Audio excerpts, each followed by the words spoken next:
Welcome into the PHNX Suns pregame show brought to you by our friends at the DraftKings Sportsbook app, America's top-rated sportsbook app.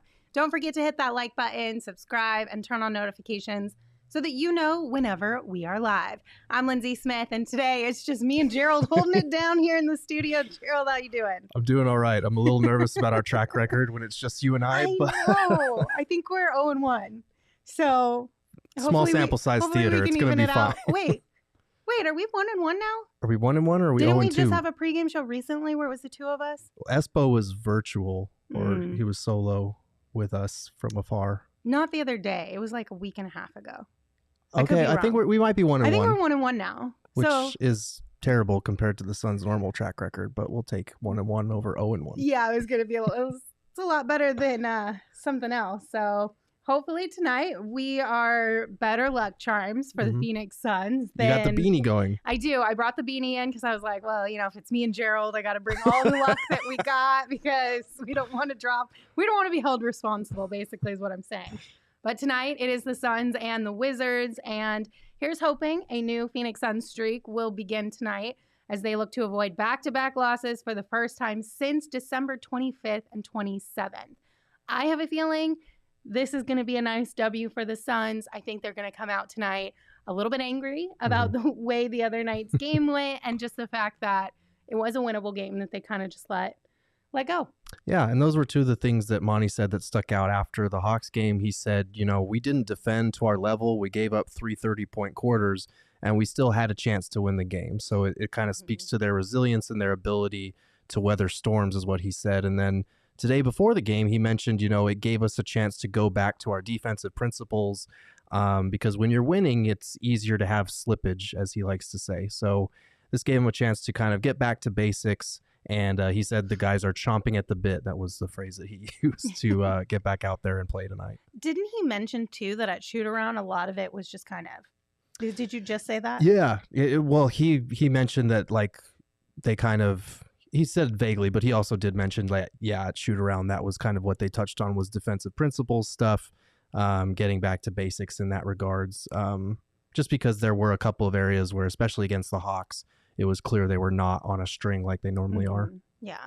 So it should be a good night for the Phoenix Suns. The Wizards are, they're coming off of about 3 days worth of rest after their last game against the 76ers, which they won. They snapped a 6-game losing streak. So they're probably feeling a little good about themselves, a little well rested. So not to be completely overlooked, but also at the same time, the Wizards are not on the same level as the Phoenix Suns. So as long as there's a small amount of respect there, it should be an easy W. Yeah. You don't want to become what some really great teams did to the Suns in years past. So. Yeah. And I mean, the Wizards aren't a team that you overlook, but they are also a team that the Suns should be able to handle. The Wizards are missing a key player. We'll get into that. But, they had that nice win in Philly, and Monty does a good job of making sure that his team is prepared for every team they play, even if they're at the bottom of the league. He always finds a way to respect what a team can do, and he says it best. These guys that are in this league, they're one of 400 and some players that are the best at what they do. Any given night, one of these guys can go off. So they take their opponents very seriously. The Wizards were 10-3 at one point in the season. They looked like maybe not a contender, but a very good playoff team in the East. They've kind of fallen off since then. They've lost 6 of their last 7, but they did just beat the Sixers the other night. So they'll be taking them seriously, especially coming off that loss. Yeah, and they did it without Bradley Beal, which let's go ahead and get into our injury report for tonight's game. The Wizards, they're going to be without Bradley Beal again. The only notable player who is going to be out for them. I didn't mean for that to sound rude. For the Suns, Cam Payne and Landry Shamet are both still out. And in the comments, Gerald, we had a few people. Rick said, I saw Dario was putting in work. He seems close to coming back. And then Sunderous Dunk said, would be great to have the homie. You've been to practices. You've seen some of these things up close and personal. Have you noticed any more out of Dario recently? Or have you heard anything? Or is it still kind of just one of those things where... Yeah, I mean, we've seen him taking shots after practices, but a lot of them are more flat-footed, knees bent shots, not like actual jump shots. We haven't seen him do any conditioning or any on-court work aside from stuff like after practices and shoot-arounds. We've seen him on the bike in the background. I don't know how close he is to returning. We've been given no update on that front. I would still say he's a couple months away. Yeah. But that's just based on what I've seen. So I'm not sure. Metal Mike, feel free to let me know if I'm missing something on social media. Well, Dario. Dario posted, I think he posted earlier this week or last week, just like him kind of working out. I think he was pushing like a slider or something like that. Sounds like a Dario thing to do. Yeah. Yeah. So Rick said, I saw him pushing weights in his backyard. He posted on IG. Yeah. So that must be what Metal Mike's talking about. Yeah. But yeah, so he's doing work. He's making progress, of course, but steps to this kind of situation with that type of an injury, you can't. Progress is great, but it's not basketball level progress. Right. There's the whole, exertion that you put on a joint like that, especially playing in actual in-game type reps. And then on top of that, once you learn to trust your knee again, you have to actually get into game shape again. So he's still probably a ways away, but it is good to see him actually doing things. We always see him in the background in the locker room or on the bench. He's very much a part of this team still. I can see the look in your eyes right now. You're already dreading if he gets traded at the trade deadline. It's going to be so sad. I will be very sad. Like, obviously, I've been a proponent of the Suns' need to make a move if there is one available, but that will most likely come at the expense of Dario, and I would hate that because he's such a great dude and everybody on this team likes him. Yeah, it's unfortunate that he kind of has to be involved in those conversations and a potential move because we all do love him so much. But at the same time, it's like, if it's a move worth making that you think will help you win a championship, you just have to do it. Right. And it sucks to say that, but also at the same time, it would be really great to win. It would. And he would still technically be offered a ring because he will have been with the team during this season. So I would hope that even if it's not actually as a member of the Suns, he was still a key component of getting them to that point. Right. Exactly. So. He still contributed in multiple ways. Tim wants to know where you got that shirt. That is a good question. I will have to follow up on that, Tim, because this was a gift from my friends. That is a pretty for Christmas dope shirt. last year. Yeah, it's like when Tim pointed it out. Artistic renderings of different NBA logos. You're gonna have to get the info and tweet it out for us. Yeah, I'll do that. I'll have an update for you guys hopefully on the post game show. Perfect, and then we'll continue on. Not so much an injury report, but just a report post injury, I guess you could say. Mm-hmm. Coach did mention today that they're going to go back to their normal 2 big man rotation with DA and JaVale most likely. Mm-hmm. And DA will be back to normal minutes tonight, of course, pending any foul trouble or anything there. And hopefully DeAndre is feeling a little bit more back to himself after returning from that injury, because tonight he'll have a little bit of a task cut out for him with the Wizards because they score 47.2% of their points in the paint. So hopefully they can protect the rim well and force them out a little bit. Yeah, Monty had said, he's done some things that have limited DA's minutes, like obviously against the Hawks down the stretch when they were getting burned in that pick and roll drop coverage with their bigs. They went small. And so that was a reason that his minutes were limited. The first night back, it was obviously because he's not quite yet in prime DA shape. He had missed 3 weeks. People kind of forget that. And DA's job does require him to be in peak condition. That is part of what makes him so effective on both ends of the floor, is having that high level of conditioning. So hopefully, we might not see the best DA again tonight because, like I said, it's been a while since he's played this many minutes. But it'll be good to kind of help him find that second wind and get back in shape against the team that they should be able to beat, even if they don't have, DA playing at his best level just yet. Hell Damn Guy said this is a better pregame show than others. Is it typically you two? Welcome. We're really happy to have you here. It is not just Gerald and I. Usually we have Saul and Espa who also join us, but sometimes it's a little bit of a rotating cast just based on needs for people. Or as Sunder's Dunk says, there's 2 other bozos on sometimes. Not my word, Saul and Espa, if you're watching. Yes. We love you. We miss you. That's funny. Earlier in the chat, so this is something that you wanted to talk about a lot. Metal Mike brought up that the Wizards are second in clutch time. And so if this game does get close, maybe hold your breath, maybe cross your fingers, maybe pray to your point God. I don't know, whatever tickles your fancy. Gerald, break down why. Yeah, so the Suns are the best team in the NBA, and this is something I wrote about in my article. I wrote an article on the 5 key statistics you need to keep an eye on with the Suns down the stretch of the season. The big one was their execution in the clutch. They are the number 1 team in crunch time by pretty much every measure. If you're talking about record, net rating, point differential, field goal percentage, assists, steals, turnovers, like they're number 1 across the board by a significant margin. But the Wizards actually check out really well as a crunch time team too, which is kind of surprising because they're 3 games under 500, but they have the 4th best record in any games involving crunch time, and they have the 2nd best net rating.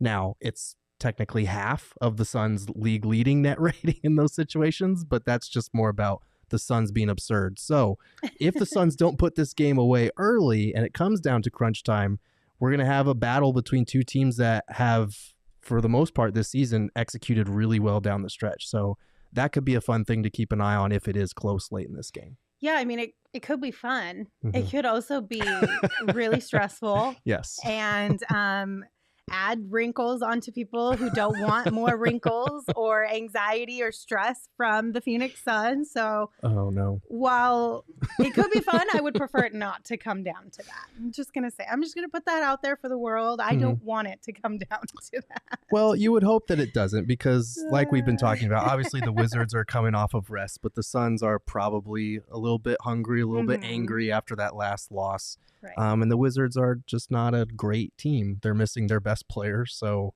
you kind of want to just put this team away early and look ahead to this tough back-to-back they have coming up against Chicago and Philly. Yeah. So you mentioned, of course, reminding us again that they're going to be without one of their best players. So let's kind of dive into key players on both sides that we can kind of keep an eye out on. And since you mentioned Bradley Beal, we'll start with the Wizards. I think Kyle Kuzma might be somebody to keep an eye out on for the Wizards, because he has recorded a 30-point game and 2 20-point games in his last 3 outings. So he's putting up numbers.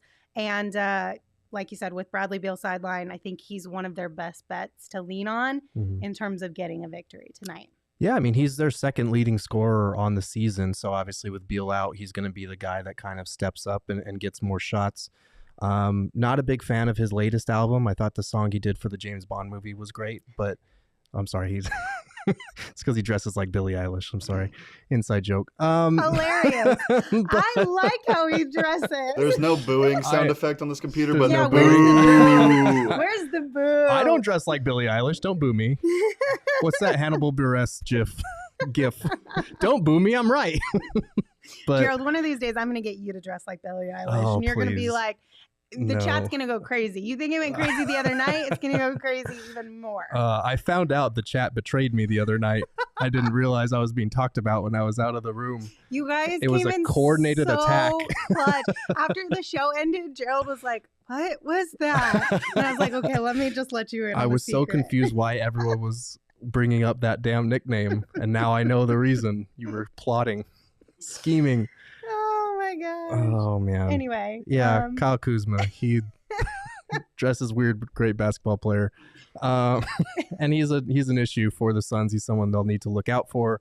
Montrezl Harrell, another guy, because he always brings it against this team, it feels like.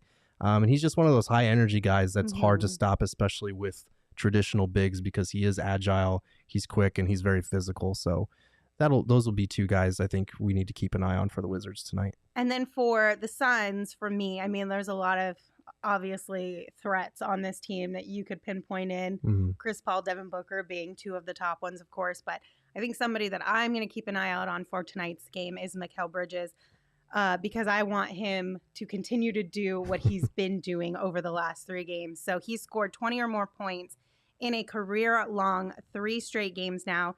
He's averaging 26.5 points on 70% from the field and 8 rebounds. So he's been putting up some really nice numbers. It's been a really good last 3 games for Mikel Bridges. I want him to keep it going because obviously kind of maybe could sway a few people potentially for that all-star replacement. And you wrote about Mikel Bridges recently on gophnx.com. Tell us a little bit more about that article and what you think about Mikel's play of late. Yeah, so I had written about how he has been finding his offense, and it's actually, like the last 3 games he's hit 20, but even the game before that, I think he had 18. So I had written about that 3-game stretch, and then he rewarded me with a 27-point game or whatever it was the other night. So he's been on a tear these last 4 games. He's been really good, and it feels like he's been more aggressive. The Suns kind of say, at least Monty said, that his offense a lot of the time is a product of what the defense is doing. And it makes sense because we've talked about this with the Suns all the time. They're a team that can beat you in so many different ways. They have so many different weapons. So if you take one away, then it'll be that guy's time to shine. But over these last 4 games, it feels like Mikel has been slowly creeping up towards that third option that we expected him to be coming into the season, that Monty had talked about, saying he could be a third option for us. I don't think he's quite there yet. We need to see the consistency for more than 3 or 4 games, but I feel like it's coming. We're getting close, and he's really finding his spots on offense lately. So, he, even over the last 4 games, he's averaging about 24.7 rebounds and shooting like 64% from the field. So he's been lights out from 3, from inside the arc, just wherever in the mid-range. So it's been great to see him just being a 3-level scorer for this team in all facets. You love to see it, especially for a guy like Mikael Bridges, because he's just so likable. Like, you only ever want to see Mikel be successful in life because, like, how could you not? Like, there's nothing about Mikel that could make you dislike him as a person or a player. So you love to see him, as Thunder's Dunk said, Mikel going off lately. Hope Adam Silver is watching. Yes. Retweet. Yes. I hope they're paying attention. And hopefully we will get our third guy out there in Cleveland, and it'll be Mikel Bridges, and we'll have a whole bunch of fun and just kind of see how that one goes. Do you know, I know we talked about this the other day when they announced the reserves, but any word at all about maybe when or nothing yet? Those announcements will be made?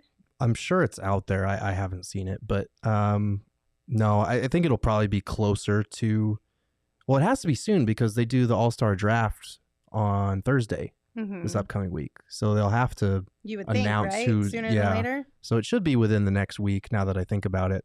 So yeah, this was the last couple games have been a good building momentum for Mikel Bridges in that regard, especially when you combine that with the fact that he is a first-team all-defensive candidate and that he is one of the top leaders in the NBA in individual plus-minus. In the clutch, he's right up there, second behind Chris Paul in the same category. Like, he is just essential to winning no matter what stat you choose, even though his individual stats don't really leap off the page compared to some of these other guys. Well, and then also he's on a winning team. Yes. So that's the bar we've set thus far. If we're going to change it next year, that's fine. Right. But as of right now, per the standards we have all somehow collectively sort of agreed upon, he's on a winning team. So that should sway a lot of opinion as well, in theory. Again, if the Warriors get Andrew Wiggins in there, the Suns should get Mikel Bridges in there. It might not happen. It might be DeJounte Murray. It might be Anthony Davis. It might be somebody else. But in theory, Wiggins getting in there, which was stupid and should have never happened, Mikel Bridges should be in there. Yeah, for sure. All right, so a lot of people in the chat think Book is going to go off tonight. I wore my beanie, so I'm hoping for some Armani mode action tonight as well. Let's figure out what our friends at the DraftKings Sportsbook app think about tonight's game. So the Suns are a 7.5-point favorite.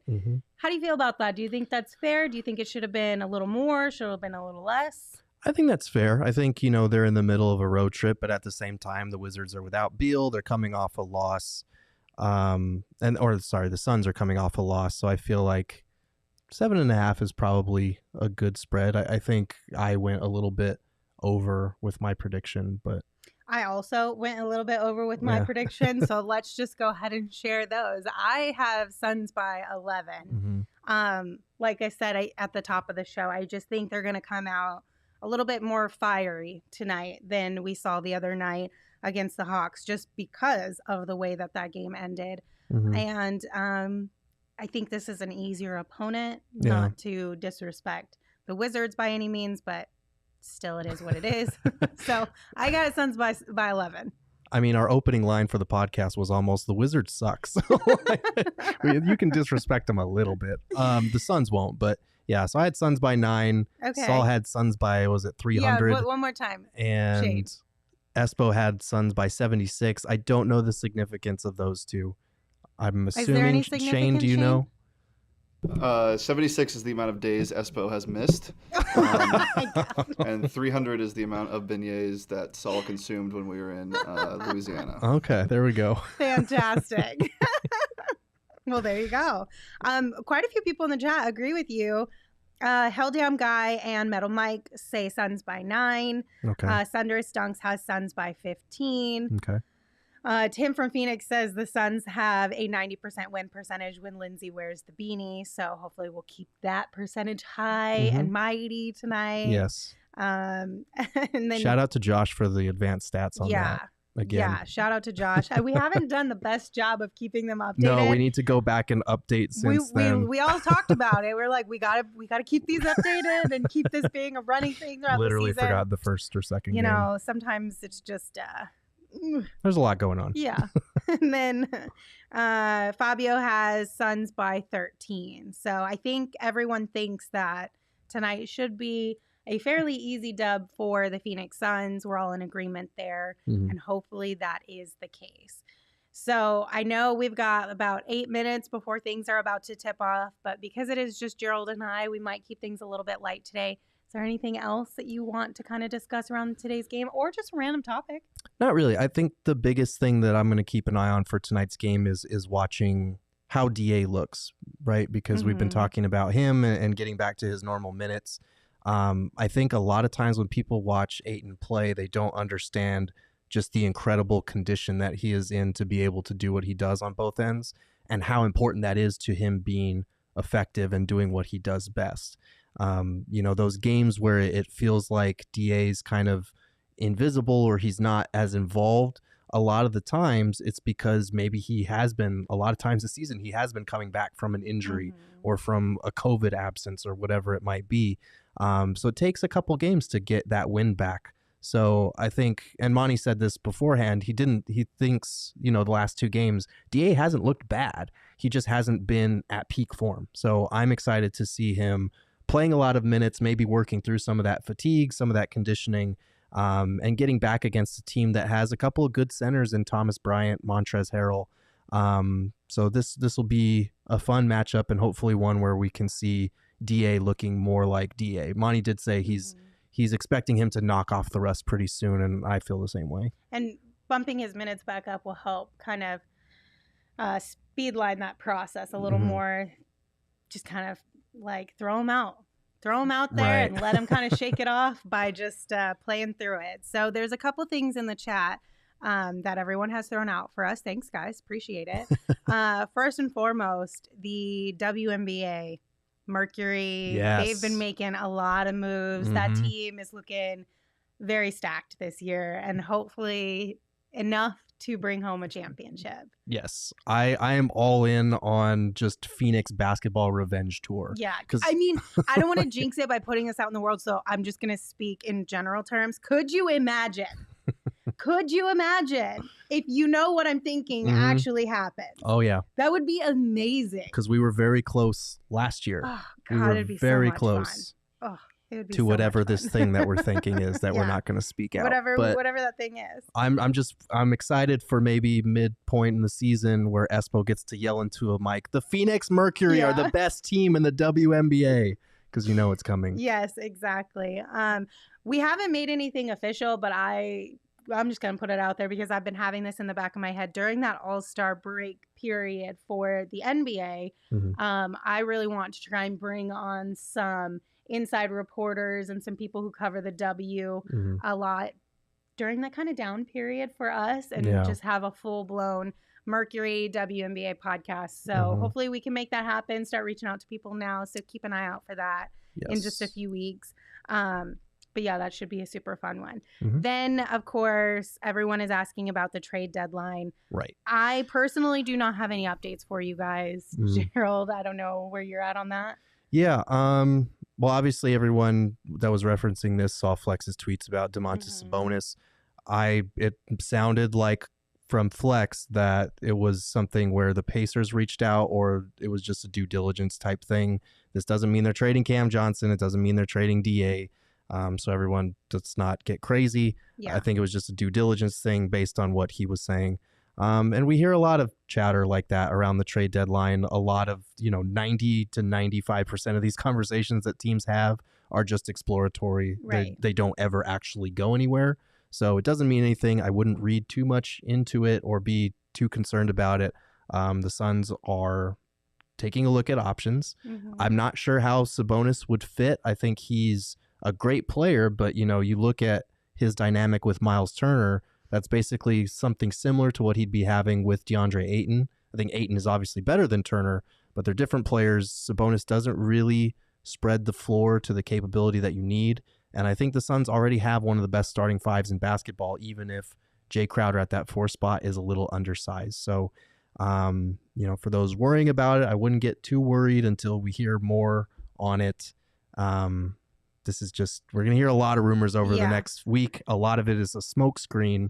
You got to consider what... And teams will leak certain Yes. things too for that very reason. Mm-hmm. And agents will leak certain things. Like a lot of times people are being told different pieces of information and it's all strategy based. So just keep that in mind. And of course, just be kind. That's all I'm going to say around Be kind that on one. Suns Twitter. We don't need to turn on each other, we're I in swear. a really good spot. So let's not lose what makes us special in that community. So that's all I'm going to say on that one. And then everyone is bringing up the podcast, of course, with JJ Redick and Chris Paul. Yes. I personally have not had a chance to finish it. It's phenomenal. I have heard really great things. Maybe we could dive into that early next week a little bit more. Yeah, definitely, because there was a lot of good stuff in there. Or share whatever you think was like the most interesting. Well, I mean, a lot of the snippets that were shared were great about how he basically couldn't shoot during the Lakers series. Yeah. Although I do have a bone to pick with Chris Paul about that part, because he mentioned, when JJ asked him, like, could you shoot in that series? He was like, man, you asked the questions that nobody else asked. We asked him those questions. He just didn't tell us. Well, we were like, are you physically okay? You didn't wait enough months in between. Look, you asked him in the moment. He couldn't tell you that in the moment. I get it. In the moment, he's not going to tell us and give it away. You should have asked him at training camp. You should be like, hey, but for real though. So I get it. Because even when we were asking if he's physically okay, he's not going to say, yeah, no, I can't shoot. The Lakers should definitely, not guard me. Yeah. But we did ask the questions, Chris. Fair. We tried. But no, and that's kind of the beauty and the magic of a podcast like that, is because it's a former player, a former teammate of his that he trusts and knows well. You're going to get really cool answers and back and forth like that. So that podcast was really neat. And I like the stuff that he had to say about Devin Booker, and how he's basically a competitive psycho just like he is. So it was a really good show. If you haven't, it's Old Man in the 3. JJ Redick does a fantastic job, and Chris Paul is really cool to listen to him just, them kind of shoot the shit about basketball and all things. So definitely check that out if you haven't already. Yeah, absolutely. And then we're going to round out with a question from Blaze Megatron. They asked, favorite baked treat of the day. Favorite baked treat? Yeah. I'm going churros. The Wizards defense. Nailed it. And with that, we're going to say goodbye. This is the second time I got booze on the pregame show. This does not bode well for the postgame. You are on a roll, Gerald. Shit. So thank you guys for tuning in to the pregame show. We appreciate you, of course, as always. Josh Hunt said fruit roll-ups in the dryer. And Senator His Dunk said the same thing. Those are their favorite. Oh, that's awesome. You can follow along with us on Twitter during the game. The show is at PHNX_Suns. I'm at Lindsey Smith AZ, and Gerald is at Gerald Bourguet. And of course, if you are a Go PHNX member, you can hang out with us in the Discord. Don't forget, join us right back here after the game wraps up. Until then, have fun, go Suns, and we'll see you guys soon.